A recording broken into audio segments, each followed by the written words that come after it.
Bismillahirrahmanirrahim. In this video we are going to learn chapter 2 which is about the cell and its functions. तो chapter 2 से पहले हमने chapter 1 देखा है. Chapter 1 was all about the cell functional और about the internal environment of the body. तो internal environment of the body क्या है, एक होम्योस्टैट है. अब वो होम्योस्टैट किस तरह से कंट्रोल्ड है, किस तरह से रेगुलेटेड है, कौन से कंट्रोल सेंटर्स इसको मेंटेन करते हैं, what are some narrow ranges जिसको बरकरार रखना बहुत ही ज़रूरी है. तो वो हमने देखा है चैप्टर 1 में. आज जो हम देखेंगे वो है आपका चैप्टर 2. चैप्टर 2 को हम किस तरह से देखेंगे, जो आपका चैप्टर 2 है. तो अगर हम इसको देखें तो it's about the cell and its functions. अब ये सेल एंड इट्स फंक्शंस को वो किस तरह कवर करता है, ये चैप्टर ना हम 3 हिस्सों में पढ़ेंगे. Within the single video ही पढ़ेंगे, लेकिन पहला इस वीडियो का जो हिस्सा होगा it's about the structure of the cell. और this structure of the cell, यहाँ तक स्ट्रक्चर आता है. स्ट्रक्चर में वो क्या क्या बताता है, सेल क्या चीज़ है, फिर वो हमें बताता है सेल के जो स्ट्रक्चर्स हैं, उसकी मेम्ब्रेन, बाहर जो उसकी एनक्लोजिंग बाउंड्री है दैट इज़ द मेम्ब्रेन. तो मेम्ब्रेन के अंदर कौन से, सबसे पहले वो हमें मेम्ब्रेन का स्ट्रक्चर बताता है. फिर मेम्ब्रेन कौन से स्ट्रक्चर्स को एनक्लोज कर रही है, कौन सी ऑर्गेनेलिज है उसमें, endoplasmic reticulum is there, Golgi apparatus, lysosomes are there, peroxisomes, mitochondria, इन सब का हमें स्ट्रक्चर बताता है. इसका साइटोस्केलेटन, जो filaments and tubular structures of your cells हैं, तो ये सब हमें बताता है. नेक्स्ट हमें सेल का स्ट्रक्चर बताने के बाद हमें वो बताता है सेल का फंक्शन. तो बेसिकली आपका जो सेल है वो कौन से फंक्शन में इन्वॉल्व है, वो एंडोसाइटोसिस करता है. अब ये एंडोसाइटोस्ड पार्टिकल्स किस तरह से डाइजेस्ट होते हैं, कौन इनको डाइजेस्ट करवा रहा है, किस तरह से डाइजेस्ट करवा रहा है. इसके अलावा आपकी एंडोप्लाज्मिक रेटिकुलम और गोल्गी अपरेटस किस तरह से चीज़ों को बना रही है, किस तरह से उनको प्रोसेस करके एक्सपोर्ट कर रही है. इसके अलावा जो आपकी माइटोकॉन्ड्रिया है वो किस तरह से एनर्जी निकाल रही है, कौन से प्रोसेसेस हैं जो कि एनर्जी क्या है, एटीपी. तो एटीपी किस तरह से बन रही है विद इन योर माइटोकॉन्ड्रिया, कौन से प्रोसेसेस इन्वॉल्व हैं, ये सब उसने बताया. इसके अलावा जो थर्ड पार्ट है, last part of this chapter, वो हमें बताता है सेल का लोकोमोशन. तो सेल किस तरह से लोकोमोट करता है, सेल को मूवमेंट की क्यों ज़रूरत है, कौन से ऐसे सेल्स हैं जिनको लोकोमोट करने की ज़रूरत पड़ गई, तो कितने काइंड्स ऑफ मूवमेंट्स आपका सेल कर रहा है. तो these all will be covered in this chapter. तो सबसे पहले हम सेल का स्ट्रक्चर देखेंगे. तो सेल का स्ट्रक्चर, लेट्स गेट स्टार्टेड. तो सबसे पहले हमें वो बताता है हमारी बॉडी में, यहाँ पर वो बताता है कि ट्रिलियंस ऑफ द सेल्स हैं. ट्रिलियंस ऑफ द सेल, हर सेल का है अपना फंक्शन. और ये सेल जो है विद इन इट कंट्रोल्ड है, एक कंट्रोल्ड मैनर में काम करता है, न्यूट्रिएंट्स को इंजेस्ट करता है और वहाँ से एनर्जी एक्सट्रैक्ट करता है, फिर उसको अपने फंक्शन में यूज़ करता है एंड वाइस वर्सा. नेक्स्ट वो हमें बताता है जो आपका जो सेल है वो ऑर्गेनाइज्ड, उसकी ऑर्गेनाइजेशन ऑफ द सेल में हमें वो बताता है कि जो आपका जो सेल है it's made up of the, ये आपका cell it's made up of the nucleus and the cytoplasm. अब आपकी जो न्यूक्लियस है वो साइटोप्लाज्म से किस तरह से सेपरेटेड है with the help of your nuclear membrane, और cytoplasm from the extracellular fluid से किस तरह से सेपरेटेड है with the help of your cell membrane. उसी तरह आगे वो प्रोटोप्लाज्म की डेफिनेशन बताता है. तो different substances that make up the cell, उसको प्रोटोप्लाज्म बोलते हैं. प्रोटोप्लाज्म में वैसे तो बहुत सी सब्सटेंसेस हैं, लेकिन 5 मेजर सब्सटेंसेस हैं.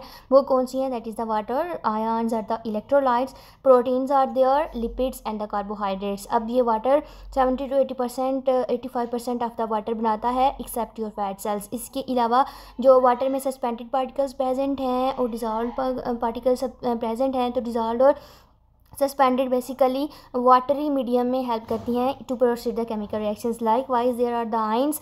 तो आइंस हमने पढ़े थे इंट्रासेलुलर फ्लूइड के अंदर कौन से आइंस हैं और एक्स्ट्रा सेलुलर फ्लूइड के अंदर कौन से आइंस हैं. तो इंट्रासेलुलर फ्लूइड में आपके जो आइंस हैं that was your potassium, your magnesium, phosphate and the sulphate ions, bicarbonate ions are also there. और एक्स्ट्रा सेलुलर फ्लूइड में है sodium and the chloride ions and the calcium ions are there. तो ये सारे क्या हैं, inorganic ions हैं. तो दीज इनऑर्गेनिक आइंस क्यों सेल में प्रेजेंट है, to help the cell to proceed for its function. जैसे कोई भी हमारे पास है, एग्जांपल में हमारे पास है नर्व इम्पल्स. तो नर्व इम्पल्स क्या है, series of the electrochemical changes. Series of the electrochemical changes में क्या होता है, पोटाशियम गेट्स वगैरह हैं, पोटाशियम आइंस अंदर मूव कर रहे हैं, तो सोडियम आइंस अंदर और पोटाशियम बाहर मूव कर रहे हैं. तो इस तरह से ये इनऑर्गेनिक आइंस रिक्वायर्ड होते हैं for the cellular activity. Next हमारे पास प्रोटीन्स हैं. तो प्रोटीन्स को वो किस तरह से बताता है, कहता है जस्ट आफ्टर द वाटर जो आपके पास मोस्ट अबंडेंट है that is your protein. 10 to 20% आपके सेल मैस को बना रहे हैं. इसके अलावा ये जो प्रोटीन्स हैं विद इन द सेल वो स्ट्रक्चरल भी हो सकते हैं, वो फंक्शनल भी होते हैं. तो स्ट्रक्चरल जो हों तो वो फिर माइक्रोट्यूब्यूलर और फिब्रिलर प्रोटीन्स की फॉर्म में है, और अगर फंक्शनल है तो वो ट्यूब्यूलर ग्लोबुलर फॉर्म होगी, which are obviously your proteins. Functional proteins are the enzymes. तो नेक्स्ट हमारे पास लिपिड्स हैं। तो लिपिड्स कौन से सब्सटेंसेस हैं? Also substances that are fat soluble. उसमें हम क्या क्या इंक्लूड करते हैं? आपके phospholipids, cholesterol is there, even the triglycerides. तो फॉस्फोलिपिड एंड द कोलेस्ट्रॉल वो बताता है 2% ऑफ द सेल में इसको बना रहा है, और आपके जो ट्राइग्लिसराइड्स हैं वो क्या है? न्यूट्रल लिपिड्स हैं। मोस्ट अबंडेंट कहाँ पर होंगी? एडिपोसाइड्स में। अब एडिपोसाइड्स में ये ट्राइग्लिसराइड क्या है? स्टोर्ड फॉर्म में एनर्जी को स्टोर करते हैं, और 95% ऑफ द सेल को एनर्जी देते हैं व्हेन रिक्वायर्ड। इसके अलावा जो आपके लिपिड हैं, फॉस्फोलिपिड एंड द कोलेस्ट्रॉल में सबसे ज़्यादा जो अबंडेंट है दैट आर योर फॉस्फोलिपिड्स। तो ये किस तरह से है अबंडेंट, किस तरह से सेल मेम्ब्रेन के स्ट्रक्चर में ये इन्वॉल्व है, we will study it step by step within this chapter. Next वो कार्बोहाइड्रेट। तो कार्बोहाइड्रेट का वो बताता है किसके हैं? 2 फंक्शंस। तो 2 फंक्शन हमें देता है, एक तो स्ट्रक्चरल रोल है और दूसरा इसका है न्यूट्रिशनल रोल। तो न्यूट्रिशन में वो देता है हमें कुछ मॉलिक्यूल्स देता है, जैसे कि ग्लूकोज कार्बोहाइड्रेट है, तो ग्लूकोज हमें रेडली अवेलेबल होता है फॉर द एनर्जी। तो stored form of the carbohydrate क्या है? ग्लाइकोजन। लाइकवाइज वो स्ट्रक्चरल रोल हमें क्या देता है? आपकी जो मेम्ब्रेन है वहाँ पर ग्लाइकोप्रोटीन और ग्लाइकोलिपिड की फॉर्म में आकर स्ट्रक्चरल रोल दे रहा है। तो यहाँ पर वो कुछ बताता है हमें, जो आपके कार्बोहाइड्रेट्स हैं वो आपके जो एक टिपिकल सेल होगा उसमें है 1%, आपके जो मसल सेल्स होंगे वहाँ पर 3%, और आपके जो लिवर सेल्स हैं वहाँ पर 6% होंगे। तो कुछ सेल्स में ये ज़्यादा है, कुछ में कम है। यहाँ पर वो बताता है कि जो आपका जो कार्बोहाइड्रेट है इसकी 2 फॉर्म्स हैं, that is the glucose and the glycogen. अब जो ग्लूकोज है ये रेडिली अवेलेबल होता है टू द सेल, और जो ग्लाइकोजन होता है वो स्टोर्ड फॉर्म में होता है। तो जब रिक्वायर्ड होता है तो ग्लाइकोजन क्या है? पॉलीमराइज्ड फॉर्म है। तो जब इसको यूज़ करने की नौबत आ जाती है तो ये पॉलीमराइजेशन डीपॉलीमराइज होकर ग्लूकोज में चेंज होता है, and then it becomes ready to be used for the cell. Next वो हमें सेल स्ट्रक्चर को एक एक्सटेंसिव वे में बताता है। कहता है आपका जो सेल है लाइक ये है आपकी सेल मेम्ब्रेन, और इसमें ऑर्गेनेलिस प्रेजेंट है। तो ये जो ऑर्गेनेलिस हैं these are the membrane bound organelles. तो सेल स्ट्रक्चर इसको हम देखें अगर, तो सबसे पहले अगर सेल स्ट्रक्चर में अगर हमने घुसना हो तो सबसे पहले हमें जो चीज़ फेस करनी पड़ेगी that is a cell membrane. तो सेल मेम्ब्रेन का हम स्ट्रक्चर देखते हैं। तो आपकी जो सेल मेम्ब्रेन है it is compose primarily of the lipids and the proteins. अब इसके अलावा जो सेल मेम्ब्रेन है वो पूरे सेल के अराउंड है। इसके अलावा जो आपकी जो ऑर्गेनेलिस है within the cell that is the membrane bound organelles, वहाँ पर भी है मेम्ब्रेन, तो उनको हम बोलते हैं मेम्ब्रेनस ऑर्गेनेलिस। जैसे आपकी membrane of the endoplasmic reticulum और mitochondrial lysosomes and the Golgi apparatus की मेम्ब्रेन्स। तो ये सारी मेम्ब्रेनस में यही मेम्ब्रेनस ऑर्गेनेलिस आर देयर और आल्सो देयर। इसके अलावा अब हमने कहा कि जो आपकी जो सेल मेम्ब्रेन है इस compose primarily of the lipids and the proteins. तो जो लिपिड्स हैं वो क्या करते हैं? एक बैरियर बना देते हैं, चूँकि वो फैट सॉल्युबल हैं तो जो वाटर सॉल्युबल सब्सटेंसेस होंगे उनके लिए वो बैरियर बना देंगे। तो इस तरह से वो सिलेक्टिव परमिबिलिटी एक सिलेक्टिव परमिबिलिटी बना देते हैं, सिलेक्टिव सब्सटेंसेस को अलो करते हैं to allow them to pass through this membrane to enter the cell. इसके अलावा जो आपके प्रोटीन्स हैं तो प्रोटीन्स क्या करते हैं? स्पेशलाइज्ड पाथवेज बना देते हैं, पोर्स बना देते हैं, चैनल्स बना देते हैं, या फिर वो एज द कैरियर प्रोटीन्स का काम कर रहे होते हैं या फिर रिसेप्टर्स काम कर रहे होते हैं। तो ये उसने थोड़ा सा बताया हमें लिपिड्स एंड द प्रोटीन्स के बारे में कि किस तरह से लिपिड एंड द प्रोटीन आपके सेल मेम्ब्रेन को बनाते हैं।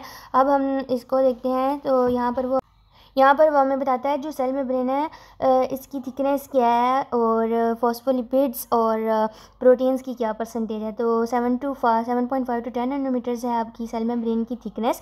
इसके अलावा जो आपके प्रोटीन्स 55% आर द प्रोटीन्स और rest of them 55% are the proteins, 3% are the carbohydrates and rest of them जो हैं वो आपके लिपिड्स हैं। अब लिपिड्स में भी 25% फॉस्फोलिपिड है, कोलेस्ट्रॉल कितना है 13% और अदर लिपिड जैसे आपका स्पिंगोलिपिड एक्सेट्रा तो वो कितना है 4% है। तो सबसे पहले वो हमें बताता है लिपिड्स के बारे में। तो लिपिड्स क्या करते हैं? इम्पीड कर देते हैं, स्टॉप कर देते हैं किसको? वाटर सॉल्युबल सब्सटेंसेस को, क्योंकि ये वाटर इनसॉल्युबल है। आपके लिपिड बाइलेयर वाटर इनसॉल्युबल है ये सिर्फ फैट सॉल्युबल सब्सटेंसेस को लो करेगी। अब जो फैट सॉल्युबल सब्सटेंसेस आपकी कौन कौन सी हैं, आपकी O2, CO2 and the alcohol, ये क्या है fat soluble, they can easily pass this lipid bilayer. लेकिन जो आपके वाटर सॉल्युबल सब्सटेंसेस हैं जैसे urea, glucose, they can not pass, तो उनको कैसे पास करवाया जाता है। तो सबसे पहले हमें पता होना चाहिए ये लिपिड बाइलेयर बनी कैसे हुई है। तो हमने कहा लिपिड्स कितने हैं हमारे पास, phospholipids, cholesterol and the sphingolipids are also there. तो जो most of the structure of the cell है, you can see the two layers here, तो in this way it's a lipid bilayer। ये लिपिड बाइलर किसने बनाई हुई है, आपके फॉस्फोलिपिड ने। आपके phospholipid you can see several phospholipid molecules arranged here. तो ये किस तरह से अरेंज्ड हैं, तो फॉस्फोलिपिड मॉलिक्यूल्स ऐसे अरेंज हैं कि इनकी टेल्स करती हैं आप एक दूसरे को फेस, और हेड हैं इन अवे फ्राम ईच अदर। तो इस तरह से ये अटैच है। तो आपका ये जो हेड है it's the water loving, it's the hydrophilic head, phosphate containing, और पोलर हेड है तो hence it's the water loving. और ये आप देख सकते हो हर मॉलिक्यूल के पास हैं टू चेन्स। कौन सी, फैटी एसिड की चेन है, एक स्ट्रेट चेन है और एक थोड़ी डेंटी है। तो डेंट किसकी फ्लूइडिटी आपकी सेल मेम्ब्रेन को प्रोवाइड करती है। इसके अलावा जो आपकी ये फैट है, फैटी लेयर्स हैं, दीज आर द हाइड्रोफोबिक और फैट सॉल्युबल हैं। तो अगर आप देखो यहाँ पर देखो क्या है, सारे हेड्स हैं ना, तो हेड्स किसको फेस कर रहे हैं, एक्स्ट्रा सेलुलर फ्लूइड को। लाइक वाइज अगर आप इंट्रा सेलुलर फ्लूइड, यहाँ पर आपका इंट्रा सेलुलर फ्लूइड है तो वहाँ पर भी क्या है, आपके जो है वो हेड है, हेड फेस कर रहे हैं। तो आप बोल सकते हो जो आपके head of the phospholipid molecule हैं वही फेस करते हैं यहाँ पे आपके एक्स्ट्रा सेलुलर फ्लूइड को, और हेड्स ही फेस करते हैं आपके इंट्रा सेलुलर फ्लूइड को। लेकिन जो आपकी फैटी लेयर्स हैं वो तो विद इन अरेंज्ड हैं। तो they have affinity for each other. तो इस अफिनिटी की बेस पर ये दोनों आपस में कनेक्टेड हो जाती हैं। इस तरह से हमारे पास लिपिड बाइलेयर बन जाती है। तो ये lipid bilayer water soluble substances को लो नहीं करती, लेकिन फैट सॉल्युबल सब्सटेंसेस जैसे oxygen, carbon dioxide and alcohol को लो करती है। उसी तरह हमारे पास कुछ स्पिंगोलिपिड्स हैं। तो स्पिंगोलिपिड्स क्या है, माइनो अल्कोहल स्पिंगोसिन से ये डिराइव्ड हुए हैं। लाइक वाइज फॉस्फोलिपिड्स, इनके पास भी हाइड्रोफोबिक है, इनके पास भी हाइड्रोफिलिक एंड हाइड्रोफोबिक हेड्स हैं। तो ये कहाँ पर प्रेजेंट होंगे, सेल मेम्ब्रेन, किसकी, नर्व सेल की सेल मेम्ब्रेन पर, और वहाँ पर ये कुछ फंक्शंस अलो करते हैं, protect them from the harmful environment, single transmission और अडेशन में भी ये हेल्प करते हैं। इसके अलावा जो आपका कोलेस्ट्रॉल है, कोलेस्ट्रॉल को हम किस बेस पर लिपिड दे रहे हैं, इट्स ड्यू टू क्योंकि इसके पास एक स्टीरॉयड निकला है which is the highly fat soluble. और कोई भी चीज़ अगर फैट सॉल्युबल हो तो हम उसको कंसिडर कर देते हैं within the category of the lipids. तो इस बेस पर ये है लिपिड। तो इसका लिपिड कोलेस्ट्रॉल लिपिड बाइलेयर में क्या दे रहा है, डिग्री ऑफ परमेबिलिटी को डिटरमिन करता है, देखता है कि किस चीज़ को अलो करे कि वो गुजर जाए और किसको नहीं गुजरने देना। इसके अलावा fluidity to their cell membrane is provided by the cholesterol. हमने कहा जो डेंट है यहाँ पर इसकी वन ऑफ द टेल में वो भी फ्लूइडिटी प्रोवाइड कर रही है। इसके अलावा जो कोलेस्ट्रॉल मॉलिक्यूल्स हैं within the lipid bilayer वो भी फ्लूइडिटी प्रोवाइड कर रही है। इसके अलावा हमने देख लिया ये लिपिड्स हैं, इस तरह से रेंज है, इस तरह से फंक्शन परफॉर्म कर रहे हैं। तो इसके बाद हमारे पास जो प्रोटीन्स हैं वो इंटेग्रल प्रोटीन्स भी हो सकते हैं, तो पेरिफेरल भी प्रोटीन्स भी हो सकते हैं। तो आपके जो प्रोटीन्स हैं जो आपके लिपिड बाइलेयर बना रहे हैं, they are basically the glycoproteins. अब यही ग्लाइकोप्रोटीन्स आते हैं इंटेग्रल और या फिर पेरिफेरल प्रोटीन्स आर। तो इंटेग्रल प्रोटीन्स होंगे अगर, तो इंटेग्रल प्रोटीन्स क्या करते हैं, ये आपकी हो गई लिपिड बाइलेयर सेल मेम्ब्रेन। तो ये आपके integral protein all protrude all the way through the membrane, इसकी दोनों साइड से, एक साइड सेंटर होंगे दूसरी साइड से निकल जाएंगे। तो these are the integral proteins. लेकिन जो आपके पेरिफेरल प्रोटीन्स होंगे वो आउटर सरफेस पर बस अटैच होंगे। तो peripheral proteins mostly are the enzymes होते हैं और क्या करते हैं, कंट्रोल करते हैं transportation of the substances that are moving within your cell. इसके अलावा जो आपके इंटेग्रल प्रोटीन्स हैं वो 3 किस्म से आपको काम देते हैं। या तो वो देखें पोर बना रहे हैं, चैनल्स बना रहे हैं, एक काम इनका ये, या फिर कैरियर प्रोटीन्स के तौर पर काम करते हैं और विया एक्टिव ट्रांसपोर्ट। इसके अलावा रिसेप्टर्स, तो ये एक्ट एज द रिसेप्टर्स। तो रिसेप्टर्स जब एक्ट करेंगे तो लिगेंड्स आकर यहाँ पर अटैच हो जाएंगे, जैसे आपके water soluble hormones, peptide hormones, तो उनके लिए ये एज द रिसेप्टर्स काम करते हैं। तो यूँ जब वो with in the cell move कर जाते हैं फर्दर उनकी एक्टिविटीज़ जो हैं वो स्टार्ट हो जाती हैं। नेक्स्ट वो हमें कुछ कार्बोहाइड्रेट्स के बारे में बताता है। तो कार्बोहाइड्रेट्स की वो हमें 4 से 5 कैटेगरीज बताता है। कहते हैं कार्बोहाइड्रेट ग्लाइकोप्रोटीन है, कार्बोहाइड्रेट ग्लाइकोलिपिड है, कैलिक्स हैं और ग्लाइकोकैलिक्स हैं। तो ग्लाइको प्रोटीन होगा तो combo of the glyco and the protein, carbohydrate and the protein. Glycolipid है तो combo of the carbohydrate and the lipid. Proteoglycans है, प्रोटियो क्या है, प्रोटियोग्लाइकन्स।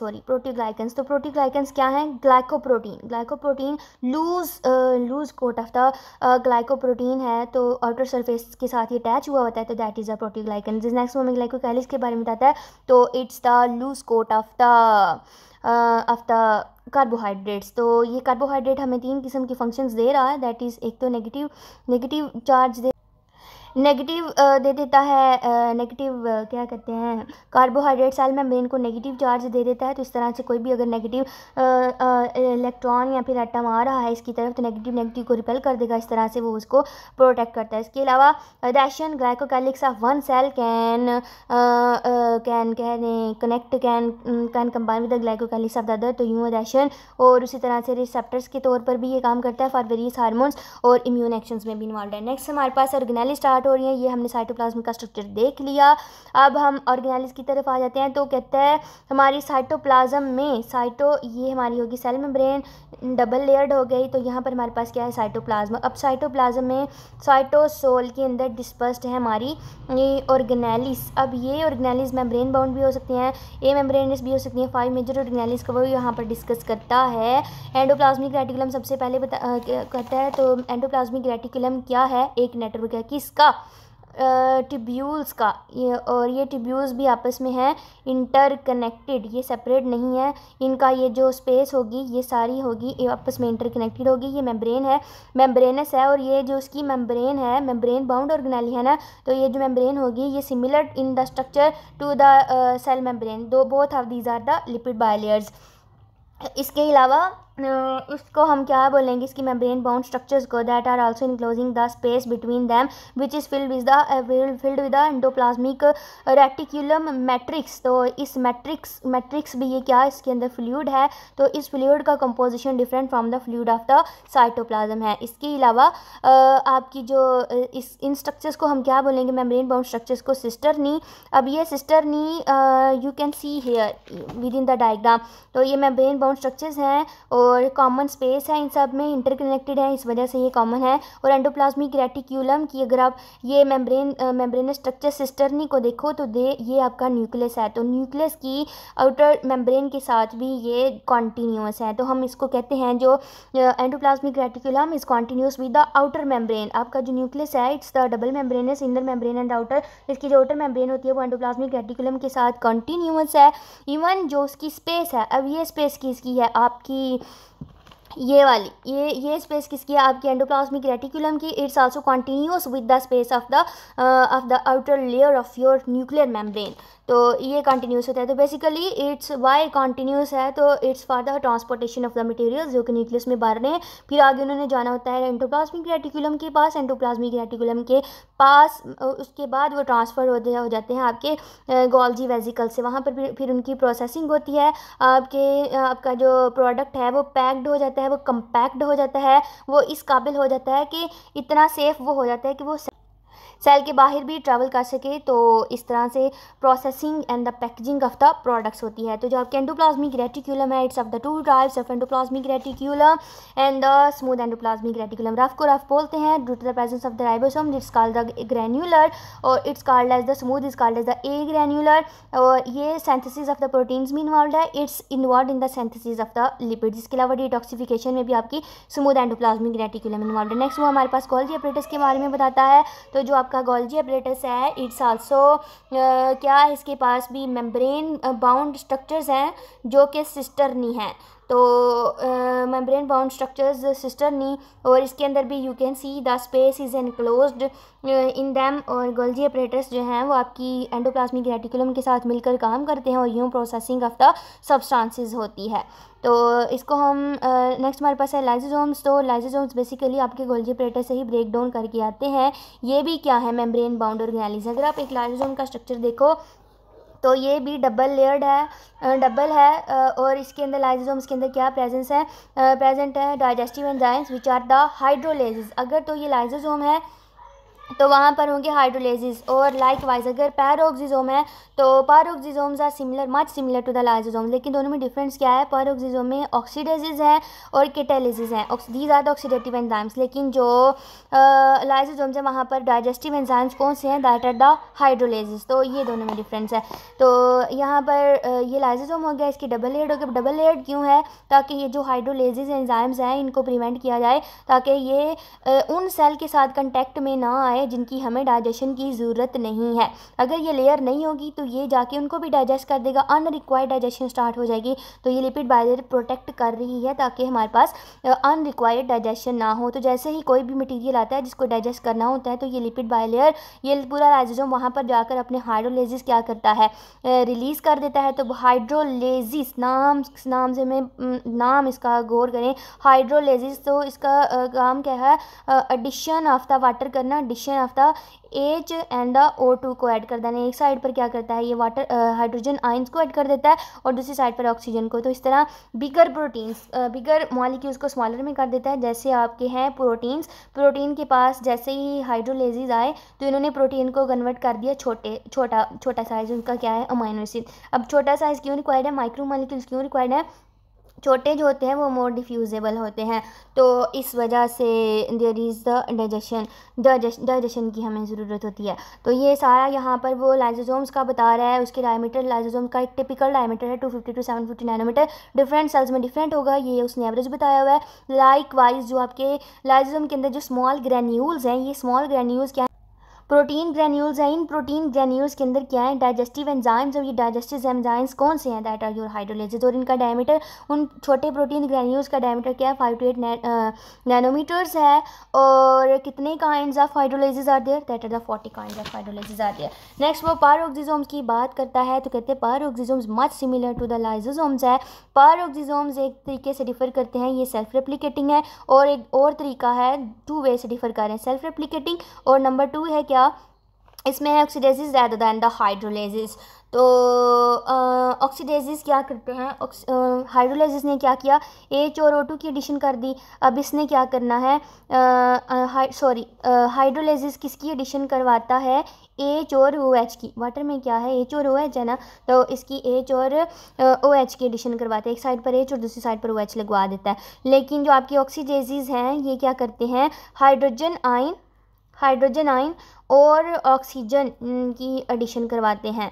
तो ये हाइड्रोजन कहाँ से आएगा, ऑक्सीजन तो आ गया ऑक्सीडेज से आ गया ऑक्सीजन। और हाइड्रोजन कहाँ से आएगा, जो खाना है आपने खाया, जो न्यूट्रिएंट्स आपने लिए हुए हैं, तो उसको ब्रेक करने के बाद आपके पास हाइड्रोजन आयन कन्वर्ट होता है। फिर ये हाइड्रोजन जो है इसके साथ कंबाइन करके आपके पास हाइड्रोजन पैरोक्साइड बना देता है। अब ये hydrogen peroxide very oxidising agent है, लेकिन ये अकेला काम नहीं करता, इसको काम करने के लिए चाहिए कैटेलेज। अब ये दोनों हाईली ऑक्सीडाइजिंग एजेंट्स हैं, तो दोनों मिलकर जो भी आपको नुकसान पहुँचाने वाली चीज़ें हैं उनकी ऑक्सीडेशन करवा देते हैं, उनको पॉइजनस सब्सटेंसेस को लेस पॉइजनस बना देते हैं। जैसे आपने अल्कोहल पी ली है तो अल्कोहल को उसकी लेस डिटॉक्सिफाइड फॉर्म जो कि उसकी एसिटाल्डिहाइड है तो उसको कन्वर्ट करने के लिए पैरोक्सिसोम्स हमेशा तैयार बैठे होते हैं। नेक्स्ट वो कहता है पैरोक्सिसोम्स डिटॉक्सिफिकेशन में आगे पॉइजनस को उसने लेस पॉइजनस में बना दिया। इसके अलावा जो आपके लॉन्ग फैटी एसिड चेन्स हैं उनको स्मॉलर फैटी एसिड चेन में उनको कैटाबोलाइज करने के लिए कौन है, आपके पैरोक्सिसोम।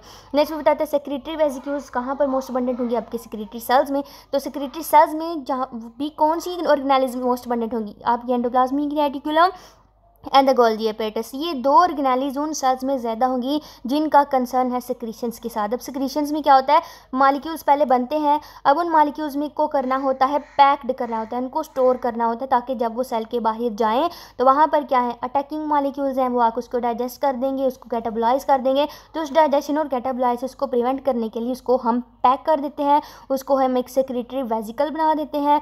तो इस तरह से वो it can easily travel through out the scale extracellular fluid. Next हमारे पास है माइटोकॉन्ड्रिया। तो माइटोकॉन्ड्रिया का वो बताता है हमें 95% ऑफ द एनर्जी जो है आपके सेल की वो आती है फ्रॉम द माइटोकॉन्ड्रिया। माइटोकॉन्ड्रिया में डिफरेंट जो है केमिकल रिएक्शंस होती हैं, ऑक्सीडेशन रिएक्शन। ऑक्सीडेशन रिएक्शंस होते हैं। तो ये जो ऑक्सीडेशन रिएक्शंस हैं ये बनाते हैं, आपका सेल एनर्जी किस फॉर्म में यूज़ करता है, एटीपी की फॉर्म में। तो ये एटीपी 95% कहाँ पर बन रही है, आपके माइटोकॉन्ड्रिया के अंदर, और रेस्ट 5 कहाँ पर बनेगी, विद इन द साइटोप्लाज्म। कौन से प्रोसेस से, ग्लाइकोलिसिस प्रोसेस से। तो यूँ 100% of the energy is completed. तो माइटोकॉन्ड्रिया का अगर हम स्ट्रक्चर देखें तो यू कैन सी इसके पास है एक आउटर लेयर और इसके पास है एक इनर लेयर। अब inner layer you can see आपके माइटोकॉन्ड्रिया डबल मेम्ब्रेनस है, आउटर लेयर और inner layer is further forming the infoldings. अब ये इनफोल्डिंग्स को हम क्या बोलते हैं, they are called as the cristae, और क्रिस्टी आगे एक फ्लूइड को एनक्लोज कर रही है, दैट इज़ द मैट्रिक्स। तो मैट्रिक्स के अंदर डिफरेंट केमिकल रिएक्शंस हो रहे हैं और ऑन द क्रिस्टी भी डिफरेंट केमिकल रिएक्शंस हो रहे हैं। क्रिस्टी पर आपकी electron etc electron transport chain के रिएक्शंस, और मैट्रिक्स के अंदर यूर क्रेब्स का साइकिल ऑक्सीडेटिव फॉस्फोराइलेशन के रिएक्शंस होते हैं और यूँ एटीपी एनर्जी बनती है। इसके अलावा यहाँ पर वो बताता है कि माइटोकॉन्ड्रिया का नंबर डिफरेंट सेल्स में डिफर करेगा। जैसे कार्डिक सेल्स को ज़्यादा माइटोकॉन्ड्रिया चाहिए as compare to the fat cells. Cardiac cells ने लगातार काम करना होता है, उसको मोर एनर्जी चाहिए। मोर एनर्जी के लिए वहाँ पर 100 से 1000 ऑफ द माइटोकॉन्ड्रियाज आते हैं, लेकिन डिपोसाइट्स इट सेल्फ एनर्जी को स्टोर करें तो they don't require mitochondria.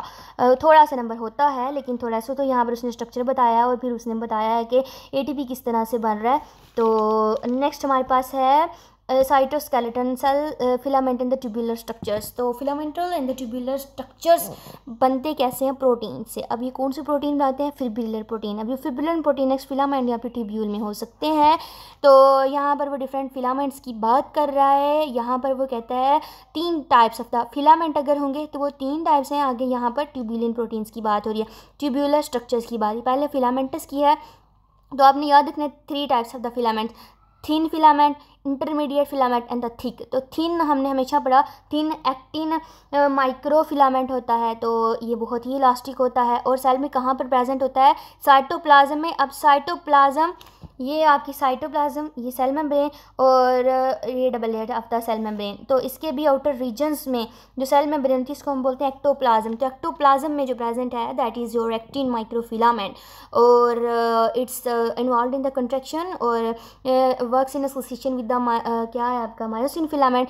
Thin actin filament और थिक आपका कौन सा आ गया, थिन, इंटरमीडिएट और थिक। तो थिक कौन सा आपका, myosin filament, it's the thick myosin macrofilament. और इसके अलावा जब आपका इंटरमीडिएट है तो it has the diameter in between these two, thin and the thick. तो इस तरह से ये चाहे वो तीनों के तीनों काम करते हैं। इट हैज़ द और मैकेनिकल काम करते हैं। तो मैकेनिकल काम यही है ना, muscle contraction is the mechanical काम। तो मैकेनिकल काम में ये हेल्प करते हैं। यहाँ पर वो बताता है अगर तो इंटरमीडिएट फिलामेंट्स मसल सेल्स में हैं तो वो डेस्मिन फिलामेंट होंगे, न्यूरो फिलामेंट होंगे न्यूरॉन्स में, और एपिथेलियल सेल्स में ये केराटिन की फॉर्म में है। तो ट्यूब्यूल्स, ट्यूब्यूलिन जो माइक्रो ट्यूब्यूल्स जो हैं, ट्यूब्यूलर स्ट्रक्चर हैं वो ट्यूब्यूलिन के बने हुए हैं। अब ये ट्यूब्यूलिन प्रोटीन मिलकर हमें देते हैं माइक्रो ट्यूब्यूल्स। यहाँ तो फिर वो माइक्रो ट्यूब्यूल में आ गए हैं, या फिर mitotic spindle and the centrioles में अपना रोल अदा कर रहे हैं उसका स्ट्रक्चर बनाने में, या फिर साइटोस्केलेटन ऑफ द सेल में। आगे mitotic spindle and the centrioles ये आगे माइटोसिस एक्सेट्रा में हेल्प करते हैं। तो ये बस हमने याद रखना है, साइटोस्केलेटन और tubular structures of the cilium. Cilium का स्ट्रक्चर उन्होंने इस चैप्टर के एंड पे बताया हुआ है, तो उनमें ये अपना रोल अदा करते हैं। नेक्स्ट वो न्यूक्लियस का बताता है। तो न्यूक्लियस हमारे सेल का कंट्रोल सेंटर है, किस तरह से वो कंट्रोल करता है। आपके न्यूक्लियस के अंदर क्या चीज़ है, आपके न्यूक्लियस के अंदर क्या है, डीएनए, और आपके न्यूक्लियस में क्या है, हाँ आपके न्यूक्लियस के अंदर क्या है, डीएनए। तो डीएनए के अंदर फर्दर क्या है, जीन्स है। आपका हमने कहा जो न्यूक्लियस है it's the control centre of your cell. तो किस तरह से वो कंट्रोल्ड है, डीएनए। अब डीएनए में क्या है, जीन्स है। तो ये जीन्स बेसिकली आपके सेल की कैरेक्टरिस्टिक्स को कंट्रोल कर रहा है। कौन सी कैरेक्टरिस्टिक्स हैं, उसके इंट्रा सेलुलर फंक्शंस किस तरह से प्रोसीड्स होंगे, वो किस तरह से प्रोटीन्स बनाएगा, सेंट्रल डॉग्मा के जो प्रोसेसेस हैं, replication, transcription and the translation. तो इन सबको जो कंट्रोल कर रहा है in turn that are your genes. तो ये जहाँ पर उसने सारा यही बताया। तो अगर सेल डिस्ट्रॉय भी हो रहा है तो उसी तरह का एक न्यू सेल बनाने के लिए भी जो हमारे पास प्रोसेसेस कंट्रोल होते हैं, माइटोसिस एटसेट्रा, तो वो जीन्स ही कंट्रोल कर रहे होते हैं। नेक्स्ट वो हमें सेल का न्यूक्लियस का स्ट्रक्चर बता रहा है। तो it's the double membranous organelle, तो न्यूक्लियर मेम्ब्रेन डबल मेम्ब्रेनस है, हमने देखा उसकी इनर थी लेयर और आउटर लेयर थी। तो इनर लेयर इसको इनक्लोज कर रही है, लेकिन इसमें इन दोनों लेयर्स में पोर्स भी हैं, 9 पोर पर न्यूक्लियस है। आई थिंक 9 पोर इसने बताया था, हाँ सॉरी नहीं 9 नैनोमीटर इन डायमीटर है, एक पोर का है 9 नैनोमीटर इन डायमीटर और thousands of the pores in the single nucleus है। और you can C outer layer is continuous with your endoplasmic reticulum, even उसकी जो स्पेस है उसकी स्पेस के साथ कंटिन्यूस है। It is basically for the transportation of the products जो कि बन रहे हैं न्यूक्लियस में और उन्होंने फिर आके बाहर जाके सेल में यूज़ होना होता है। तो वो एंडोप्लाज्मिक रेटिकुलम से होते हैं गोल्गी अपरेटस से आकर तो यूँ मूव कर जाते हैं बाहर। और यहाँ पर वो न्यूक्लियोली की बताता है, तो न्यूक्लियोली आपकी ए न्यूक्लियोलाई आपकी जो है वो ए मेम्ब्रेनस ऑर्गेनेली है। तो यहाँ पर आपके राइबोसोम्स बनते हैं। न्यूक्लियोली के अंदर आपके जो है कौन से मटेरियल्स प्रेजेंट हैं, that are the RNA and the proteins present हैं। तो ये आरएनए एंड द प्रोटीन से पहले सबसे क्या होता है डीएनए है ना आपके न्यूक्लियस में, फिर आरएनए। तो डीएनए के बाद आपका बनता है आरएनए, फिर आरएनए जब न्यूक्लियोली के अंदर बन जाता है तो फिर इन न्यूक्लियर पोर्स के थ्रू कह लें कि वो बाहर चला जाता है और फिर साइटोप्लाज्म के अंदर आपके सेल आपका जो है प्रोटीन बनता है with the process of the translation. तो यहाँ पर उसने ये सारा बताया हुआ है हमें कि किस तरह से वो बाहर मूव कर रहा है और ये यूँ हमारे सेल का स्ट्रक्चर कंप्लीट हो जाता है। तो यहाँ पर उसने बताया कि कहता है हमारा जो सेल है, हमारा जो लिविंग सेल था वो इवॉल्व हुआ था बैक्टीरियम वगैरह से। और फिर जो कहता है जैसे हमारा वायरस है तो वायरस के पास क्या होता है जीनोम होता है जिसमें बस न्यूक्लिक एसिड होता है विद द प्रोटीन कोट, वो काम कर रहा था और सारे को कंट्रोल कर रहा होता है। लेकिन कहते हैं जैसे जैसे लाइफ इवॉल्व होती गई तो उस प्रोटीन कोट के अंदर ऑर्गेनेलिज भी आती गई और फिर सेल मेम्ब्रेन भी आती गई। तो ये सारा इट्स नॉट दैट इम्पोर्टेंट। तो नेक्स्ट वो हमें functional systems of the cell बताता है। तो before we come to the functional systems of the cell, let's have the review of those some points that we discussed here.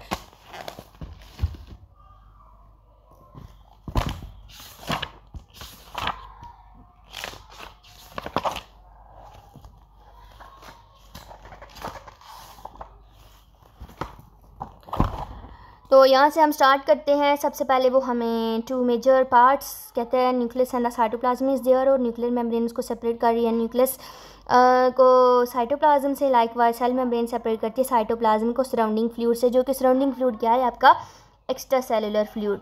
और internal क्या होगा intercellular, तो प्रोटोप्लाज्म है। तो डिफरेंट सब्सटेंसेस उसको बनाती हैं, water, electrolysed, protein, lipids, carbohydrates. Water 70 to 80% है और सस्पेंडेड और डिजॉल्व सब्सटेंसेस है इसमें, सस्पेंडेड केमिकल रिएक्शन में, और डिजॉल्व जो होंगी वो उनके अगर तो डिजॉल्व हैं तो वो खुद इन्वॉल्व होंगी, और अगर सस्पेंडेड हैं तो उनके सरफेस पर सेल रिएक्शन हो रहे होंगे।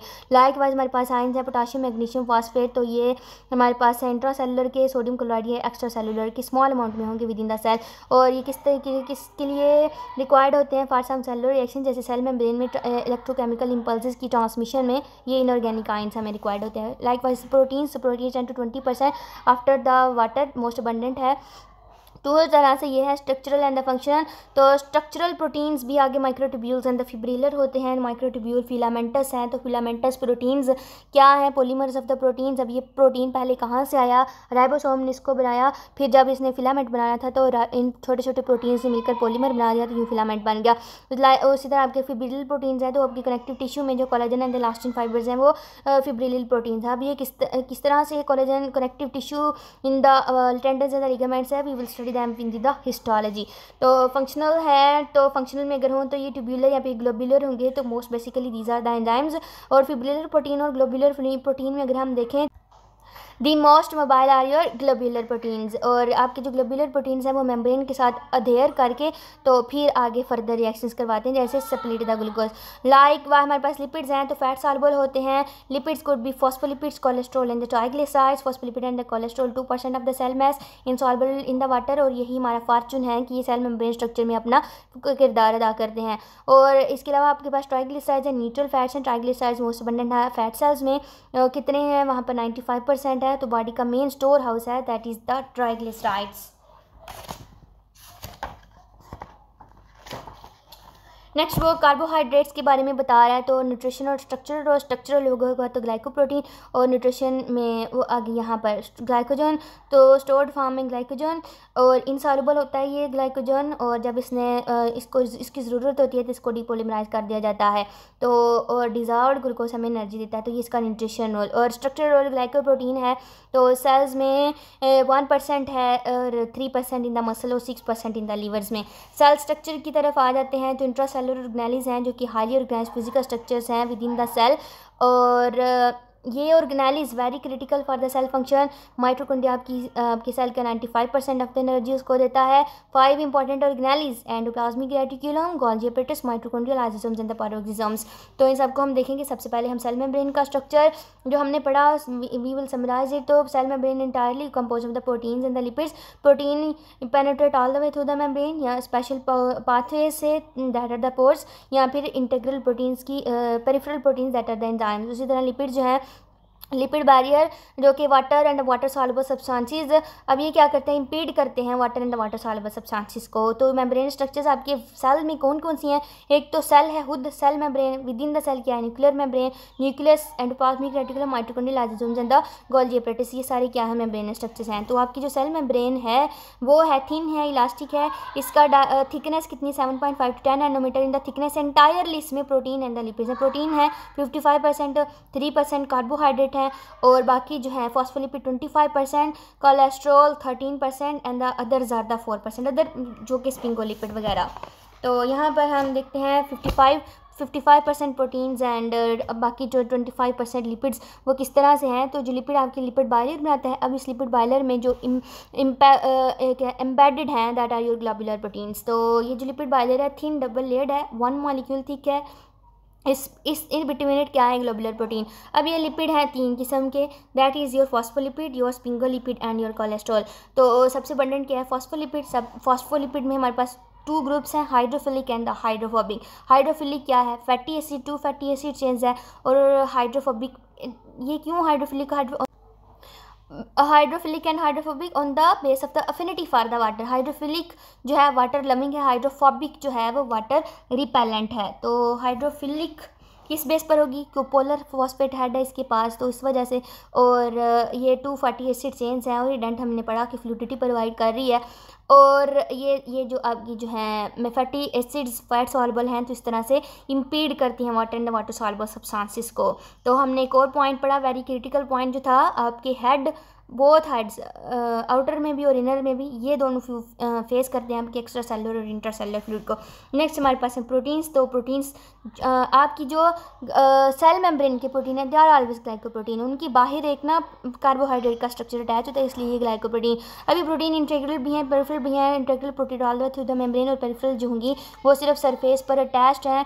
अब ये क्या करती हैं, एंजाइम्स के तौर पर एक्ट करती हैं, फिर सब्सटेंसेस जो मूव कर रही थी उनको कंट्रोल करती हैं। और यहाँ पर स्ट्रक्चर रोल दे रहे हैं वो कैरियर या फिर रिसेप्टर्स के तौर पर। स्ट्रक्चर और पोर है वाटर एंड वाटर सॉल्युबल होते हैं, और सेलेक्टिव परमेबिलिटी अलाउ करते हैं जो कैरियर होंगे। वेक्टिव ट्रांसपोर्ट हमारे पास वैसे तो ट्रांसपोर्ट होती है हायर कंसंट्रेशन से लोअर, तो एनर्जी इज नॉट, लेकिन जब लोअर से हायर मूव करना पड़ जाए तो फिर हमें एनर्जी चाहिए, तो that is done with active transport using the carrier proteins. फिर रिसेप्टर्स, तो रिसेप्टर्स पर आकर लिगेंड्स अटैच हो जाते हैं, mostly for water soluble chemicals जो कि आपके पेप्टाइड हार्मोन्स हैं, तो यूँ वो सेल के अंदर घुस जाते हैं, फिर उनके आगे फर्दर केमिकल रिएक्शन स्टार्ट होते हैं। Carbohydrates, glycoproteins, glycolipid, protein, glycocalyx, ये आपने 4 पॉइंट्स याद रखने हैं। तो ये क्या किए हमने देखा, प्रोटीन ग्लाइकन क्या है, ग्लाइकोप्रोटीन लूजली अटैच्ड हो सेल सरफेस है, और ग्लाइकोकैलिक्स लूज कार्बोहाइड्रेट कोट है। तो इसके फंक्शंस क्या है, नेगेटिव इलेक्ट्रिकल चार्ज प्रोवाइड करता है। एडेशन में हमने देखा किस तरह से ग्लाइकोकैलिक्स के साथ ही अटैच हो जाएगा, और रिसेप्टर्स और इम्यून रिएक्शंस में भी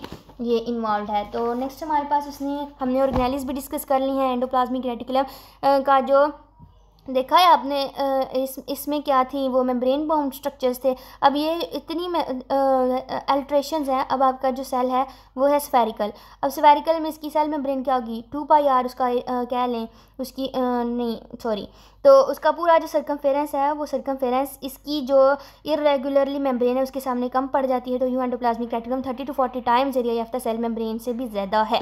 तो ये क्या है, इंटरकनेक्टेड ट्यूब्यूल्स हैं जिसको हम सिस्टर नहीं बोलते हैं। इसके अंदर जस्ट इसका structure similar to the lipid bilayer है, और ये भी एक स्पेस को इनक्लोज करता है जो कि एंडोप्लाज्मिक रेटिकुलम है। Water medium differ from the cytosol है, और it is also continuous with the nuclear membrane. अब ये nuclear membrane outer nuclear membrane के साथ ये कंटिन्यूस है। Transportation of the molecule cells metabolic functions with attach enzymes में ये हमें फंक्शन करता है। तो endoplasmic reticulum, rough endoplasmic reticulum that is the granular endoplasmic reticulum and the smooth endoplasmic reticulum, A granular endoplasmic. Rough में हमारे पास enzymes नहीं हैं, सॉरी राइबोसोम्स नहीं हैं, तो इसमें रफ में हमारे पास राइबोसोम्स हैं और स्मूथ में नहीं हैं। तो रफ प्रोटीन में बनाने में इन्वॉल्व है और ये लिपिड सिंथेसिस में इन्वॉल्व है। इसके अलावा हमारे पास गोल्जी एपरेटस हैं तो 60 सेक्रेटरी सेल्स में, और 4 to 6 सिस्टर्नी है। तो हमने देखा एंडोप्लाज्मिक रेटिकुलम में भी सिस्टर्नी है और गोल्जी एपरेटस में भी सिस्टर्नी है। So what is the difference between the cisternae of these two organelles? तो आपने हमेशा याद रखना है जो गोल्जी एपरेटस की सिस्टर्नी है वो होती है स्टैक्ड फॉर्म में, यू कैन सी इट। तो ये है स्टैक्ड स्ट्रक्चर्स हैं, पाइल्ड है एक दूसरे पर, कह लें बुक के ऊपर बुक पड़ी हुई है, तो 4 to 6 ये होंगी। लेकिन ये जो है वो इंटरकनेक्टेड हैं, इनकी स्पेस भी आपस में कॉन्टीन्यूस, लेकिन इनकी स्पेस कॉन्टीन्यूस नहीं है। तो दोनों की सिस्टर्नी में ये डिफरेंस है। तो आपने ये पाथवे हमेशा याद रखना है। सब्सटेंसेस बनेंगी एंडोप्लाज्मिक रेटिकुलम में, एंडोप्लाज्मिक रेटिकुलम से आएंगी गोल्जी एपरेटस के पास, किस फॉर्म में आएंगी? एंडोप्लाज्मिक रेटिकुलम वेसिकल के पास, फिर वहाँ पर जाकर वो स्मूथ एंडोप्लाज्मिक रेटिकुलम से होता हुआ आएगा गोल्जी एपरेटस के पास, वहाँ पर उसकी प्रोसेसिंग होगी।